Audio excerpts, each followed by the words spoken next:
هي اهم حاجة. الجلاش بتاعنا احنا هنجيبه وهنعمله، هنقصه على مقاس الصينية اللي هنبدأ نشتغل فيها.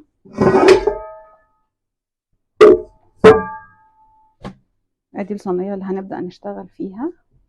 هنقص بس الزوايد اللي على الطروف وهنحتفظ بيها، مش هنرميها،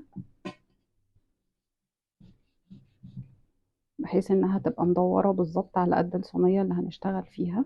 واحنا غطينا الجلاش اللي قطعناه، وهنبدأ هنشتغل في الصينية اللي احنا دي، هندهنها بس دهنة كويسة جدا من الزبدة.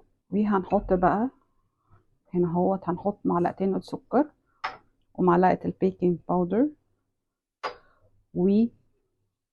والزبادي اللي احنا هنشتغل بيه. هنخلط المكونات كلها ببعضها كويس.